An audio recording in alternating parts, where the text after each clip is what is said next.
Viewers, আপনারা যারা ইতিমধ্যে পাসপোর্ট করে ফেলেছেন তারা যদি পুরাতন এমআরপি পাসপোর্ট থেকে নতুন ই পাসপোর্ট করতে চান অথবা পাসপোর্ট নবায়ন করতে চান তাহলে এই ভিডিওটা আপনাদের জন্য।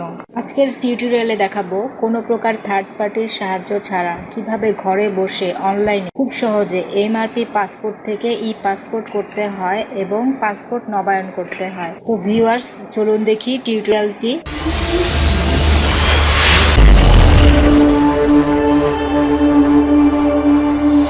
এজন্য প্রথমে একটি ব্রাউজার ওপেন করতে হবে, তারপর গুগলে যে লিখতে হবে ই পাসপোর্ট গভর্নমেন্ট বিডি। দেখুন ভিউয়ার্স, ই পাসপোর্ট বিডি লিখলেই এখানে ই পাসপোর্ট গভর্নমেন্ট বিডির ওয়েবসাইটের লিংক চলে আসছে। তারপর আমরা প্রথম যে লিংকটি আছে এখানে ক্লিক করলাম।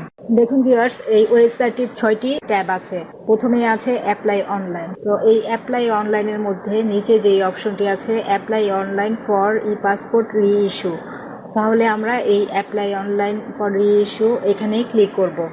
এখানে ক্লিক করার পর দেখুন ভিউয়ার্স, এখানে প্রথমে আসছে are you apply from Bangladesh, অর্থাৎ আমরা বাংলাদেশ থেকে অ্যাপ্লাই করছি কিনা। আপনি যদি বাংলাদেশে থেকে অ্যাপ্লাই করেন তাহলে ইয়েস দিবেন, আর বাংলাদেশের বাইরে থেকে অন্য কোনো দেশ থেকে করলে তাহলে নো দিবেন। আমরা এখানে বাংলাদেশ থেকে অ্যাপ্লাই করছি, এজন্য এখানে ইয়েস দিলাম। এরপরে যেটি রয়েছে select district of your present address, অর্থাৎ প্রেজেন্ট অ্যাড্রেসের ডিস্ট্রিক্টটা দিতে হবে। এখান থেকে আমরা প্রেজেন্ট অ্যাড্রেসের ডিস্ট্রিক্টটা সিলেক্ট করে দিচ্ছি। প্রেজেন্ট অ্যাড্রেসের ডিস্ট্রিক্টটা হচ্ছে ঢাকা, এখন আমরা ঢাকা সিলেক্ট করে দিচ্ছি।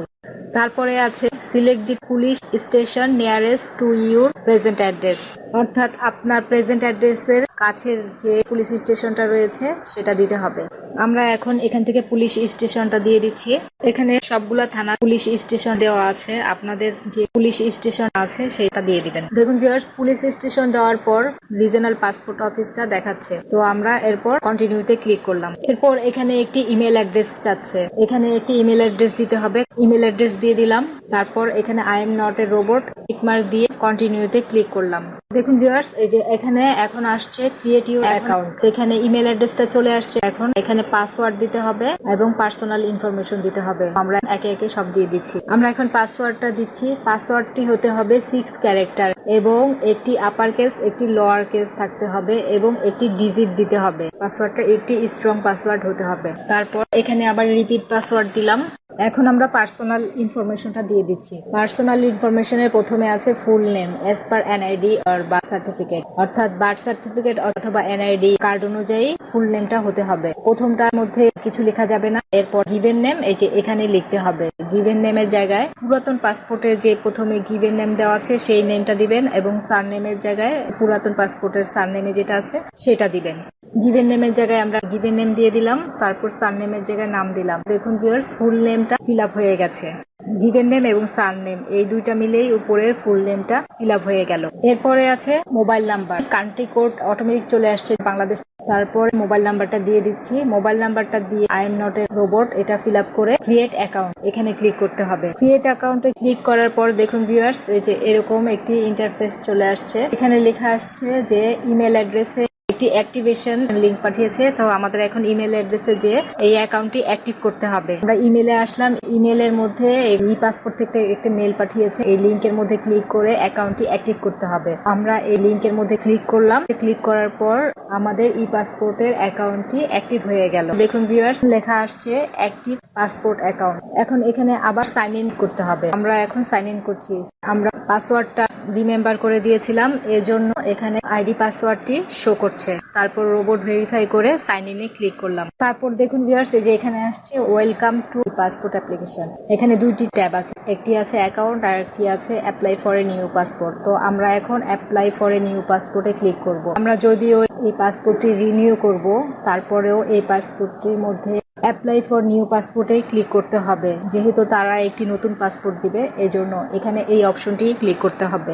এখন আমরা অ্যাপ্লাই ফর নিউ পাসপোর্ট এই বাটনে ক্লিক করলাম। এখানে ক্লিক করার পর একটি অপশন আসছে পাসপোর্ট টাইপ। একটি আছে অর্ডিনারি পাসপোর্ট আর একটা আছে অফিসিয়াল পাসপোর্ট। অফিসিয়াল পাসপোর্ট হচ্ছে যারা সরকারি চাকরি করে, আর বাকি সবার জন্য হচ্ছে অর্ডিনারি পাসপোর্ট। আমরা এখন অর্ডিনারি পাসপোর্ট দিয়ে সেভ এন্ড কন্টিনিউতে ক্লিক করলাম। দেখুন ভিউয়ার্স, এখানে ক্লিক করার পর পার্সোনাল ইনফরমেশনের ট্যাবটি ওপেন হয়ে গেছে। উপরে ছিল পাসপোর্ট টাইপ, নিচেরটি হচ্ছে পার্সোনাল ইনফরমেশন, আর বাকিগুলো হাইড হয়ে আছে। এখন একটা ট্যাব কমপ্লিট করার পর একটা করে ট্যাব ওপেন হবে। পার্সোনাল ইনফরমেশনের প্রথমে আছে আই অ্যাপ্লাই মাইসেলফ, এখানে টিক মার্ক করে দিতে হবে। অর্থাৎ আপনি যদি নিজে অ্যাপ্লাই করেন তাহলে এখানে আই অ্যাপ্লাই মাইসেলফ এখানে টিক মার্ক করে দিতে হবে। এরপর আছে সিলেক্ট জেন্ডার, তারপর এখানে জেন্ডার সিলেক্ট করে দিলাম। জেন্ডার সিলেক্ট করার পর দেখুন ভিউয়ার্স এখানে নামের অপশনগুলো চলে আসছে, যেহেতু আমরা আগে ফিল আপ করেছিলাম। এরপর এখানে আছে সিলেক্ট প্রফেশন, এখান থেকে আপনার প্রফেশন সিলেক্ট করে দিতে হবে, অর্থাৎ আপনি যে কাজ করেন সেই কাজটাই এখানে দিয়ে দিতে হবে। আমরা এখান থেকে দিয়ে দিলাম। তারপরে আছে ধর্ম, তো আমরা এখান থেকে আমাদের ধর্মটা সিলেক্ট করে দিলাম।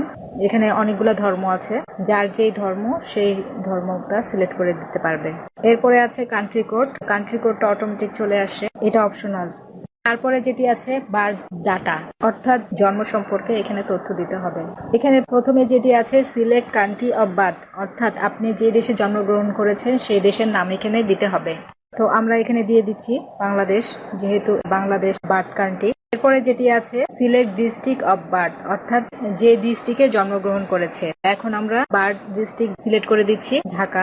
তারপর এখানে সিলেক্ট ডেট অফ বার্থ দিতে হবে, এখন আমরা ডেট অফ বার্থ দিয়ে দিচ্ছি। আপনার পুরাতন পাসপোর্টে যেভাবে ডেট অফ বার্থ দেওয়া আছে সেইভাবেই এখানে জন্ম তারিখটা দিয়ে দিবেন। এখন আমরা ডেট অফ বার্থটা দিয়ে দিলাম। এরপরে আছে সিটিজেনশিপ ইনফরমেশন, অর্থাৎ এখানে লেখা আছে সিলেক্ট টাইপ অফ সিটিজেনশিপ। এখন আপনি সিটিজেনটা কোন ধরনের, বাই বার্থ, মাইগ্রেশন, আপনি যেই ধরনের সিটিজেনশিপ সেই ধরনেরটা দিবেন। আমরা এখানে বাই বার্থ দিয়ে দিচ্ছি, যেহেতু জন্মসূত্রে নাগরিক এজন্য আমরা বাই বার্থ দিয়ে দিলাম। তারপর সেভ এন্ড কন্টিনিউতে ক্লিক করলাম। সেভ এন্ড কন্টিনিউতে ক্লিক করার পর দেখুন ভিউয়ার্স এখানে অ্যাড্রেস ট্যাবটি ওপেন হয়েছে। এখানে অ্যাড্রেসের ইনফরমেশনগুলো দিতে হবে। অ্যাড্রেসের প্রথমে আছে পার্মানেন্ট অ্যাড্রেস, পার্মানেন্ট অ্যাড্রেসের প্রথমে আছে সিলেক্ট ডিস্ট্রিক্ট, অর্থাৎ পার্মানেন্ট অ্যাড্রেসের ডিস্ট্রিক্টটা প্রথমে সিলেক্ট করতে হবে। আমরা এখন ডিস্ট্রিক্টটা সিলেক্ট করে দিলাম ঢাকা। তারপরে আছে সিটি, ভিলেজ, হাউস, এখন এটাও সিলেক্ট করে দিচ্ছি। পুরাতন পাসপোর্ট অনুযায়ী আমরা এটা ফিল আপ করে দিচ্ছি। এরপর দেখুন ভিউয়ার্স নিচে আছে রোড, ব্লক, সেক্টর, এটা হচ্ছে অপশনাল। তার নিচে যেটি আছে সিলেক্ট পোস্ট অফিস, এখন আমরা পোস্ট অফিসটা সিলেক্ট করে দিচ্ছি। পোস্ট অফিসটা দেওয়ার পর পোস্টাল কোডটা অটোমেটিক চলে আসছে। এরপর পুলিশ স্টেশনটা সিলেক্ট করে দিতে বলছে, এখন আমরা পুলিশ স্টেশনটা সিলেক্ট করে দিলাম। তারপর দেখুন ভিউয়ার্স এই যে নিচে আছে present address as the same as permanent address, অর্থাৎ আপনার প্রেজেন্ট অ্যাড্রেস এবং পার্মানেন্ট অ্যাড্রেস যদি সেম হয়ে থাকে তাহলে এখানে একটি টিক মার্ক করে দিবেন। তাহলে দেখুন ভিউয়ার্স নিচেরগুলা ইনঅ্যাক্টিভ হয়ে যাচ্ছে, এখানে আর কোনো কিছু দেওয়া লাগছে না। প্রেজেন্ট অ্যাড্রেস ডিফারেন্ট হলে সেই প্রেজেন্ট অ্যাড্রেসের অ্যাড্রেসটাই এখানে দিতে হবে, টিক চিহ্নটা দিতে হবে না, সেটা ফিল আপ করে দিতে হবে। এখানে প্রেজেন্ট অ্যাড্রেস এবং পার্মানেন্ট অ্যাড্রেস সেম, সেজন্য আমরা এখানে একটি টিক মার্ক করে দিলাম। তারপর আছে রিজনাল পাসপোর্ট অফিস আরপিও, এখানে টিক মার্ক করা আছে, এখানে টিক মার্ক থাকবে। রিজনাল পাসপোর্ট অফিসটা দেখাচ্ছে কেরানীগঞ্জ। এরপর আমরা সেভ এন্ড কন্টিনিউতে ক্লিক করলাম। তারপর দেখুন ভিউয়ার্স আইডি ডকুমেন্টস ট্যাবটি ওপেন হয়েছে। এখানে পাসপোর্ট রিনিউ করার অপশনটি আমরা পেয়ে গেলাম। এখান থেকে আমাদের পাসপোর্ট রিনিউয়াল করতে হবে। দেখুন ভিউয়ার্স এই যে এখানে লেখা আছে do you have any previous passport, আপনার যদি পাসপোর্ট থেকে থাকে তাহলে এই যে এখানে লিখবেন yes I have machine readable passport MRP, আর যদি পরেরটা থাকে yes I have electronic passport EPP, তাহলে এখানে ক্লিক করবেন। আপনার যেটা আছে সেটাতে টিক মার্ক করে দিবেন। আর নতুন যারা আছে তারা I don't have any previous passport এটাতে ক্লিক করবেন। তারপর এখানে আমরা প্রথমটা MRP পাসপোর্ট এটাতে ক্লিক করলাম। এরপর আমাদের দেখাচ্ছে what is the reason for your passport request, এখানে রিজনটা দেখাতে হবে। সিলেক্ট রি ইস্যু রিজন, এখানে অ্যারোতে ক্লিক করলে অনেকগুলা রিজন আছে, যেমন expire, loss, stolen, date change, unusable, other. এখন আপনার যে প্রবলেম সেটা এখানে সিলেক্ট করে দিবেন। আমরা এখানে এক্সপায়ার এই অপশনটা সিলেক্ট করে দিলাম। আমাদের পাসপোর্টের যেহেতু মেয়াদ শেষ হয়ে গেছে এজন্য আমরা এক্সপায়ার্ড এটাতে ক্লিক করলাম। আর যদি মেয়াদ থাকে, আপনারা যদি কনভার্ট করতে চান MRP থেকে ই পাসপোর্টে, তাহলে এই প্রথমটা ক্লিক করবে। এরপর নিচে আছে চুরি হয়ে গেলে, লস্ট এন্ড স্টোলেন, আর এই যে ডাটা চেঞ্জ করতে চাইলেন, কোনো কিছুর বানান ভুল টুল থাকলে ডাটা চেঞ্জ, এছাড়া অন্য কোনো ইনফরমেশন থাকলে আদারে ক্লিক করবেন। আমরা এক্সপায়ার দিলাম। এখন প্রিভিয়াস পাসপোর্টের নাম্বারটা চাচ্ছে, আমরা এখন প্রিভিয়াস পাসপোর্টের নাম্বারটা দিয়ে দিচ্ছি। তারপর যেটি আছে সিলেক্ট ডেট অফ ইস্যু, এখন আমরা ইস্যু ডেটটা দিয়ে দিলাম। এরপরে আছে এক্সপায়ার ডেট। প্রথমে আমরা ইস্যু ডেট দিলাম, তারপর দিলাম এক্সপায়ার ডেট। দুটা দেওয়া হয়ে গেছে। এখন এরপরে আছে do you have passport of other country, আপনার কি অন্য কোনো দেশের পাসপোর্ট আছে কিনা। আমাদের যেহেতু নেই এজন্য আমরা নো আই ডোন্ট হ্যাভ দিলাম। আর আপনাদের যদি অন্য কোনো দেশের পাসপোর্ট থেকে থাকে তাহলে আপনারা yes I have another passport এটাতে টিকমার্ক করে দিবেন। তারপর এখানে আছে আইডেন্টিফিকেশন ইনফরমেশন, এখানে ন্যাশনাল আইডি কার্ডের নাম্বারটা দিতে হবে। এখন আমরা ন্যাশনাল আইডি কার্ডের নাম্বারটা দিয়ে দিচ্ছি। ন্যাশনাল আইডি কার্ডের নাম্বারটি দিয়ে সেভ এন্ড কন্টিনিউতে ক্লিক করলাম। এরপর যে ট্যাবটি ওপেন হয়েছে প্যারেন্টাল ইনফরমেশন, অর্থাৎ পিতামাতার ইনফরমেশন গুলা এখানে দিতে হবে। আমরা পিতামাতার ইনফরমেশন গুলা দিয়ে দিচ্ছি। প্রথমে আছে father's name as per NID card or birth certificate, আমরা এনআইডি কার্ডের নাম অনুসারে বাবার নাম দিয়ে দিচ্ছি। তারপর আছে বাবার প্রফেশন, আমরা বাবার প্রফেশন দিয়ে দিলাম। এরপর আছে ন্যাশনালিটি, অর্থাৎ বাবা কোন দেশের নাগরিক। বাবা যেহেতু বাংলাদেশি তাই আমরা বাংলাদেশ দিয়ে দিলাম। তারপর আছে national ID card number optional. এরপরে আছে মাদার ইনফরমেশন, এখন আমরা মায়ের ইনফরমেশনটা দিয়ে দিচ্ছি।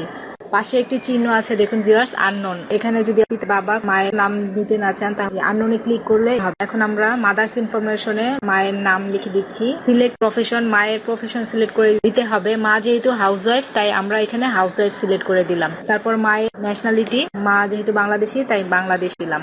তারপরে যেটি আছে গার্ডিয়ান ইনফরমেশন, এখানে যদি কোনো গার্ডিয়ান থাকে তাহলে সেই গার্ডিয়ানের ইনফরমেশনটা দিতে হবে। আমাদের গার্ডিয়ান ইনফরমেশনের দরকার নেই। তো পাশে যেহেতু একটা টিক চিহ্ন আছে নট অ্যাপ্লিকেবল, এটা টিক মার্ক করে সেভ এন্ড কন্টিনিউতে ক্লিক করলাম।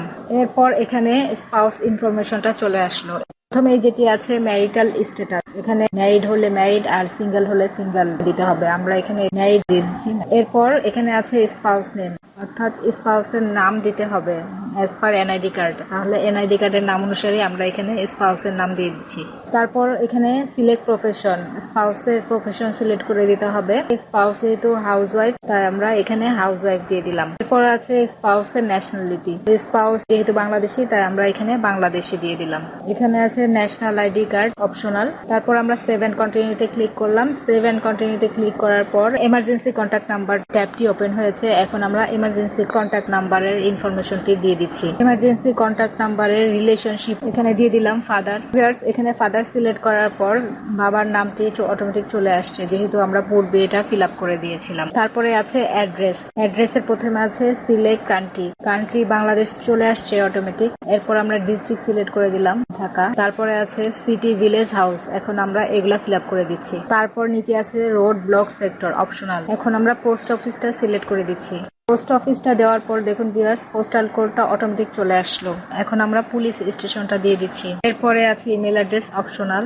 তারপরে আছে সিলেক্ট কান্ট্রি কোড, কান্ট্রি কোডটা অটোমেটিক চলে আসছে। এখন আমরা কন্ট্যাক্ট নাম্বারটা দিয়ে দিচ্ছি। কন্ট্যাক্ট নাম্বারটা দিয়ে সেভ এন্ড কন্টিনিউতে ক্লিক করলাম। তারপর যেটি আছে সেটা হচ্ছে পাসপোর্ট অপশন। এখানে দেখুন ভিউয়ার্স পাসপোর্ট অপশনের মধ্যে আছে পাসপোর্ট পেজ, এখানে আছে 48 পেজ।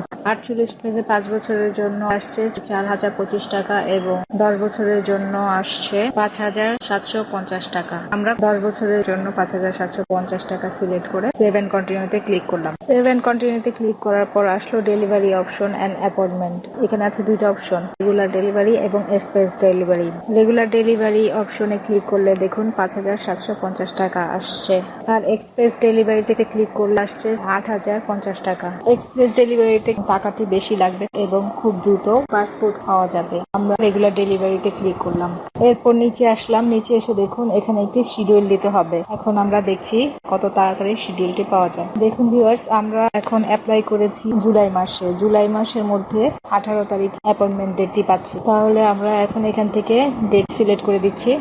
আজকে জুলাই মাসের 18 তারিখ। জুলাই মাসের 18 তারিখের ডেটও কিন্তু আমরা পেয়ে যাচ্ছি। আমরা একটু দেরিতে ডেট দিচ্ছি। আমরা এখানে 23 তারিখ সিলেক্ট করে দিলাম। 23 তারিখ সিলেক্ট করার পর এখন পাশে দেখুন অ্যাপয়েন্টমেন্টের টাইমটা দেখাচ্ছে। এখন এখান থেকে টাইম সিলেক্ট করে দিতে হবে। আমরা এখানে টাইমটা সিলেক্ট করে দিচ্ছি। টাইমটা দিলাম 11:40। এরপর আমরা সেভ এন্ড কন্টিনিউতে ক্লিক করলাম। তারপর দেখুন ভিউয়ার্স আমাদের পার্সোনাল ইনফরমেশনের ডাটাগুলো এখানে দেখাচ্ছে। অর্থাৎ এখানে যদি কোনো ভুল থাকে আপনারা এই এডিট অপশনে যেয়ে কারেকশন করে নিতে পারবেন। এখন আমরা সবকিছু চেক করে দেখছি এখানে কোনো ভুল আছে কিনা। সবকিছু চেক করার পর আমরা স্ক্রল করে নিচে আসলাম। নিচে এসে এখানে একটি টিক মার্ক করে দিতে হবে। এরপর confirm and process to payment এই বাটনে ক্লিক করলাম। তারপর আবার confirm and process to payment এখানে ক্লিক করলাম। এরপর পেমেন্ট অপশন দেখাচ্ছে। এখানে দুটি অপশন আছে, অনলাইন পেমেন্ট, অফলাইন পেমেন্ট। আমরা যদি অনলাইনে পেমেন্ট করতে চাই তাহলে অনলাইন পেমেন্ট অপশনে ক্লিক করতে হবে, আর যদি অফলাইন পেমেন্ট করতে চাই অফলাইনটা সিলেক্ট করে দিতে হবে।